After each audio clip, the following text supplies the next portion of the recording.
औज़ुबिल्लाहि बिस्मिल्लाहिर्रहमानिर्रहीम। नाज़रीन, मैं हूँ आपका मेज़बान ताहिर राव और आपको पॉलिटिकल सेगमेंट जो हमारा हाइड पार्क है उसमें खुशामदीद कहता हूँ। आज हमारे साथ आफ्ताब अहमद गुराया साहब ऑस्ट्रेलिया से ज्वाइन करेंगे। इस वक्त पाकिस्तान का जो सबसे बड़ा इशू है, अगर पाकिस्तान के मुस्तकबिल के हवाले से देखा जाए, पाकिस्तान की मईशत के हवाले से देखा जाए, पाकिस्तान की इंटेग्रिटी के हवाले से देखा जाए, पाकिस्तान की वहदानियत के बारे में देखा जाए, वफाकी इकाइयों के बारे में बात की जाए, तो वो है दरियाए सिंध पे नहरें बनाने का जो इस वक्त हुकूमत ने जो कोशिश कर रही है, और वो अप्रूवल जो उन्होंने जो उनकी जो कमेटी है ज़राअत के बारे में और उनसे मिलकर जो काम कर रही है, वो एक इस वक्त सबसे बड़ा सेंसिटिव इशू है। लेकिन बदकिस्मती पाकिस्तान की ये है कि इस पे कोई भी बात नहीं कर रहा।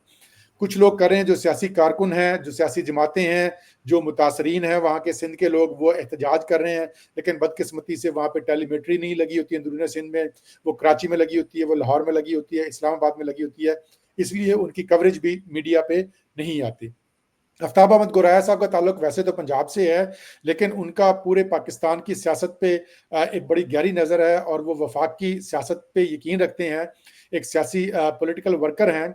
उन्होंने पिछले दिनों एक कॉलम भी लिखा दरियाए सिंध की नहरों के बारे में, और वो उनका अपनी एक बड़ी तवाना आवाज़ है सोशल मीडिया पे, जो कि वो रेज़ कर रहे हैं, उन पे ऑब्जेक्शन कर रहे हैं। तो आज हमने उनको दावत दी अपने स्टूडियो में, ताकि हम उनसे बात कर सकें कि ये सिंध का जो नहरों का इशू क्या है और क्यों है, और इसके क्या नुकसानात हैं और क्या फ़ायदे हैं।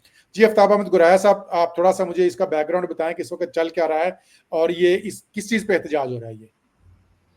बहुत शुक्रिया राव साहब। राव साहब, ये इस वक्त सर दरियाए सिंध से ये जो चोलिस्तान को सराब करने के लिए नहरें निकाली जाए, ये एक बड़ा बर्निंग इशू बन चुका है सिंध में ना। अच्छा। इसमें पहले तो लोगों को इतना पता नहीं था, लेकिन जब ये सिंध में इसके ऊपर एहतजाज शुरू हुआ तो थोड़ा सा ये लाइमलाइट में आना शुरू हुआ। हमने भी फिर इसके ऊपर लिखना शुरू किया, इसके बात करना शुरू की। तो इसमें एतराज़, जो सबसे बड़ा एतराज़ है ना, वो सिंध को ये है कि पहले ही जो एक एग्रीड शेयर है सिंध का, ठीक है। 1991 का जो अकॉर्ड है, उसके मुताबिक जो एग्रीड शेयर है वो ही नहीं मिल रहा सिंध को। हुँ। तो अब ये नई नहरें निकाली जा रही हैं, तो उन्हें खदशा ये है कि उन्हें एग्रीड शेयर से उनका शेयर मज़ीद कम हो जाएगा। ठीक अब है। इसमें जो ज़्यादा कन्फ्यूजन जो पैदा हो गई ना, वो वफाक की तरफ से इसके ऊपर जो सूबों को एतमाद में ना लिए जाने की बात है ना, उससे हुँ। ये मामला जो है ना, ये ज़्यादा बिगड़ता जा रहा है। अच्छा। होता तो ये है कि सूबों के दरमियान कोई भी इशू होता है तो मुश्तरका मफादात कौंसल का, काउंसिल ऑफ कॉमन इंटरेस्ट का इजलास बुलाएं और उसमें सारा रिकॉर्ड उनके सामने रखें। तो ठीक है। उनको बताएं कि जी ये सूरत हाल है, क्योंकि प्ली ये ली जा रही है कि ये सिंध का पानी नहीं, हम पंजाब के पानी से चोलिस्तान को सैराब करने की कोशिश करेंगे नहरों के ज़रिए। तो अच्छा। वज़ीर आला सिंध का मुतालबा यही है। पिछले दिनों एहसन इकबाल भी गए थे कराची, तो एक जॉइंट प्रेस कॉन्फ्रेंस थी, उसमें यही बात उन्होंने की हुँ। कि हम सीसीआई का इजलास बुलाने का मुतालबा कर रहे हैं कि उसमें जो सारी सिचुएशन है वो हमारे सामने रखी जाए कि ये नई नहरें बन रही हैं, इसमें पानी जो है वो किधर से आएगा, कैसे आएगा और किसके शेयर से आएगा, ये बताने वाली बात है। अब इसमें जो बार बार मुतालबे के बावजूद वफाकी हुकूमत मुश्तरका मफादात कौंसल का इजलास बुलाने से गुरेज़ा है, तो इससे ये बात जो है ना वो ज़्यादा शक व शुबे में जा रही है, और इससे सिंध में जो है ना वो एंग्जाइटी जो है ना वो हर रोज़ बढ़ती जा रही है, रोज़ बरोज़ उसमें शिद्दत पैदा होती जा रही है। अच्छा, गुराया साहब, मुझे ये बताइए कि असल में ये मंसूबा है क्या? ये किस लिए नहरें निकाली जा रही हैं? कहाँ पे लेके जाया जा रहा है और ये पानी कहाँ से आएगा? तो ये कहाँ पे और क्यों क्यों निकाली जा रही हैं? कौन-सा एरिया में लेके जाया जाएगा पानी? ये ये इसमें बताया ये जा रहा है कि चोलिस्तान में जो है ना, ये उधर कारपोरेट फार्मिंग की बात की जा रही है, ठीक लेकिन है। इसमें जो पॉइंट है ना वो ये है कि कारपोरेट फार्मिंग जो है उसमें तो ज़मीनें जो हैं वो लोकल्स की तो नहीं हैं, वो जी। तो बड़े सरमायादार होंगे, या शायद कहा जा रहा है कि उसमें कुछ एक्स जो फौजी हैं, जर्नैल, उनकी ज़मीनें हैं, या जो भी है। अब बात ये है कि एक सहरा को आप गुलिस्तान बनाने के लिए आप ज़रहेज़ ज़मीनों का पानी काट के, और वो भी किसानों की सेटलमेंट नहीं होनी, जैसे कि बैराज वगैरह बनते थे, पहले बने हैं, तो हम्म, सिंध में सेटलमेंट हुई है, फैसलाबाद में या और जगहों पे जिधर बैराज में उधर सेटलमेंट होती है किसानों वगैरह की, वो सेटलमेंट तो होनी नहीं है। हम्म, और अब क्वेश्चन ये है कि अब वो कहते हैं कि ये पानी पंजाब से लिया जाएगा, जी, पंजाब के शेर में से। तो जैसा मैंने पहले कहा कि बात ये है कि ये वो बता नहीं रहे कि ये पानी कैसे, वो कहते हैं जी ये सतलुज में से पानी लिया जाएगा।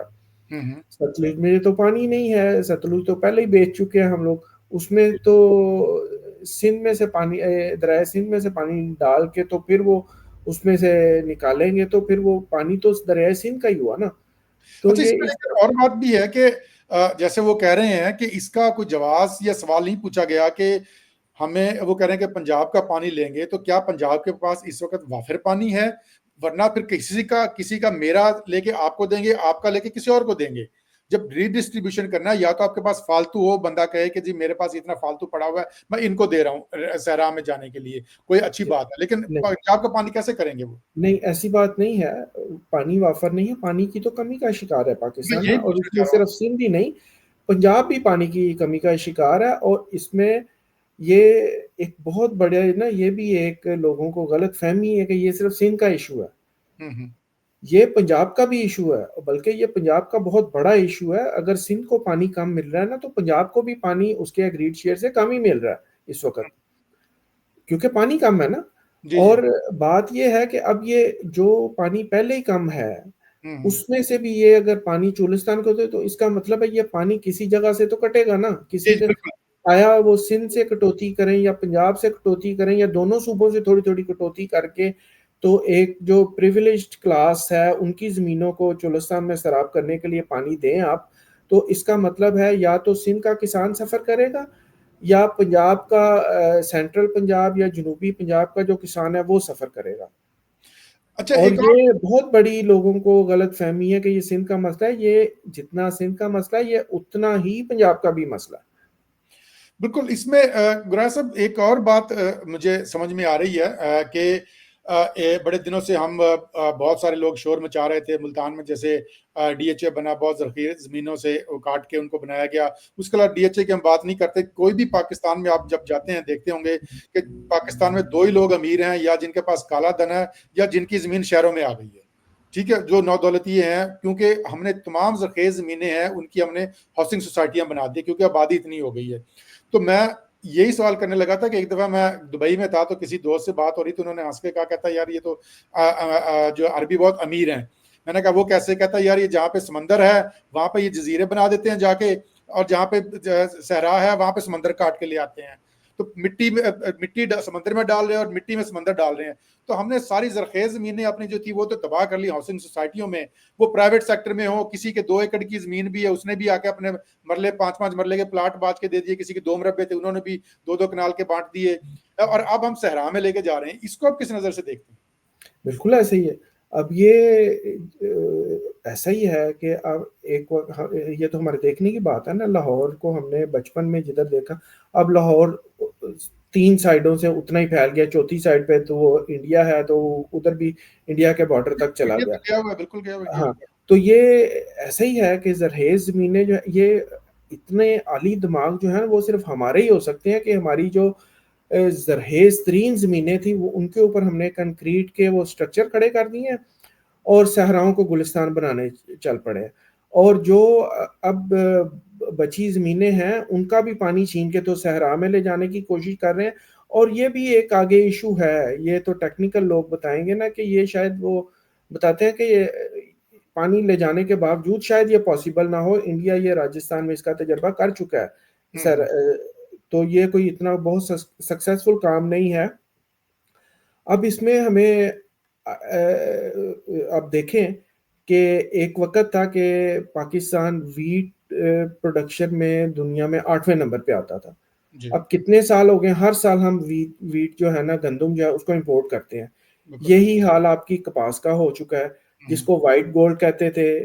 कॉटन के एरियाज होते थे, शुगर केन के एरिया जोन होते थे। अब वो जोनिंग किधर गई है? अब वो कपास का काश्तकार है तो वो रो रहा है, गंदम का काश्तकार है तो वो रो रहा रो रहा है।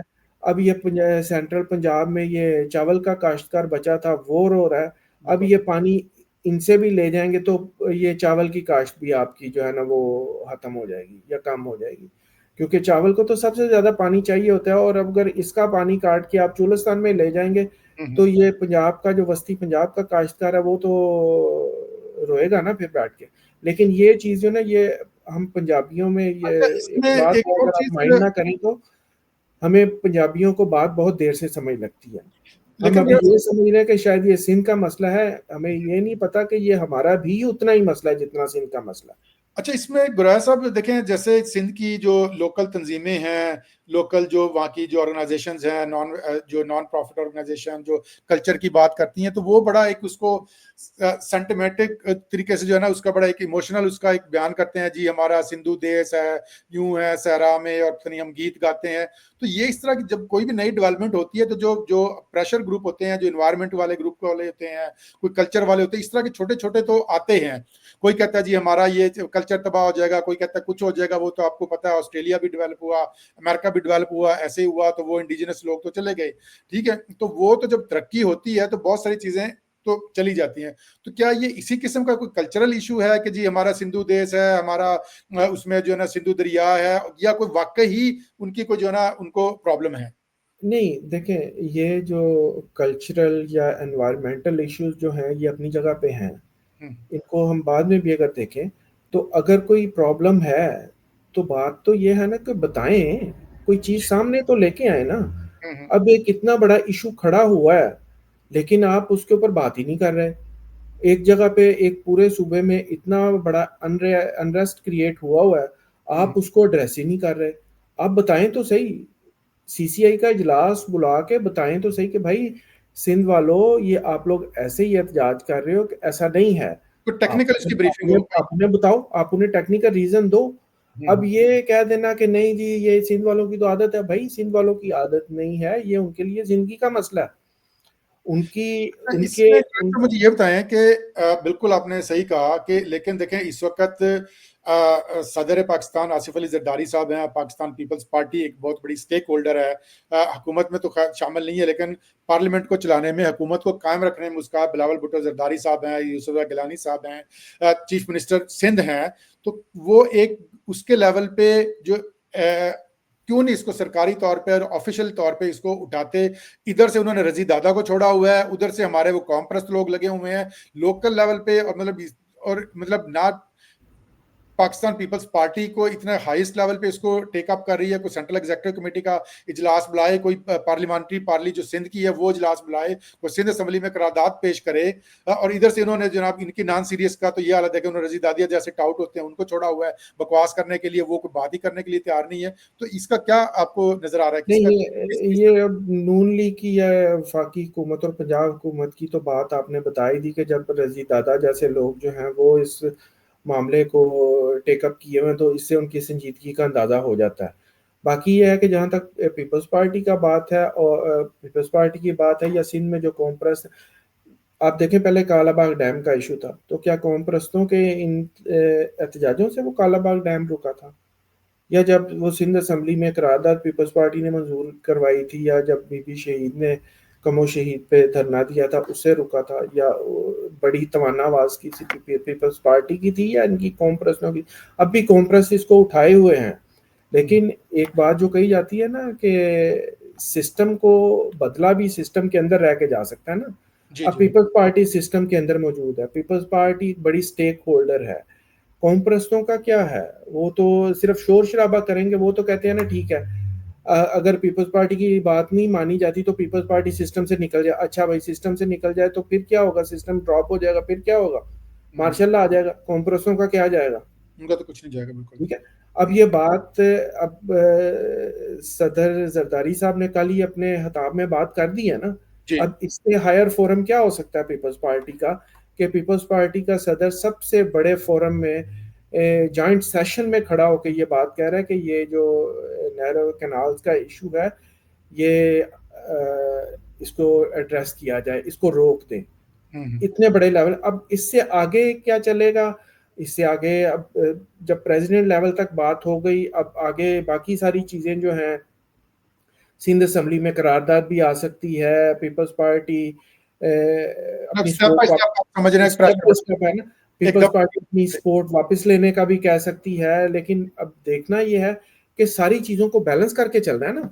जी अब ये बिल्कुल। तो नहीं कि कौम परस्तों के कहने के ऊपर या रजी दादा के वो उसके आके तो सारे सिस्टम को गिरा दिया जाए, ये भी एक कोई दानिशमंदी वाली बात नहीं होगी। जी लेकिन इसके साथ साथ पीपल्स पार्टी ने सिस्टम के अंदर रह के ही हमेशा कालाबाग डैम को रेजिस्ट किया, तो उम्मीद रखनी चाहिए कि जब तक पीपल्स पार्टी पावर कॉरिडोर्स में है समहाउ, जितना भी उसका शेयर है, तो वो सिंध के ऊपर कोई ऐसी चीज नहीं आने देगी। सिंध क्या, वो पंजाब के भी के लिए कोई ऐसी बुरी चीज नहीं चाहेगी। जैसे देखिए, यही होना चाहिए कि एक वफाकी पार्टी जो पीपल्स पार्टी है या मुस्लिम लीग नून कहती तो अपने आप को वफाकी है, लेकिन एक इनको हमें ये बात करनी भी नहीं चाहिए, जेब भी नहीं देगी कि जो सिंध का तहफ़्फ़ुज़ करेगी, वो हाँ किसी के बिल्कुल साथ भी, इकाई के साथ ज्यादती हो, पंजाब के साथ दिहाई हो, ज्यादती हो, उसके साथ भी पीपल्स पार्टी को खड़ा होना बिल्कुल चाहिए, बिल्कुल। टीपी अब के ये साथ ना, भी ज्यादती, किसी के साथ भी ये रिस्पेक्टिव ऑफ बहुत बड़ा इशू है कि होना लोग चाहिए। जो है ना, ये सिर्फ इसको सिंध का इशू बना के बैठे। ये खाली सिंध का इशू नहीं है, जी ये बिल्कुल। पंजाब का भी है, ये वफाक का इशू है। सारे यूनिट्स जो हैं वफाक के, वो तभी मजबूत होंगे ना कि जब वफाक तभी मजबूत होगा ना जब हर सिस्टम के जो वफाक की जो सारी इकाइयां हैं उनके हकूक का तहफ़्फ़ुज़ किया जाए। और बिल्कुल। उसके लिए आपके पास एक फोरम मौजूद है। पार्लियामेंट पे बात हो गई है, कल प्रेसिडेंट ने बात कर दी है। अब सीसीआई का जल्द से जल्द इजलास बुलाया जाए और सारा केस उठा के सामने रखा जाए, सब सारे सूबों के सामने, और उनकी जो रिजर्वेशंस हैं उनको एड्रेस किया जाए। क्योंकि अगर छोटे सूबों की रिजर्वेशंस को एड्रेस किए बगैर इस मंसूबे को आगे बढ़ाया गया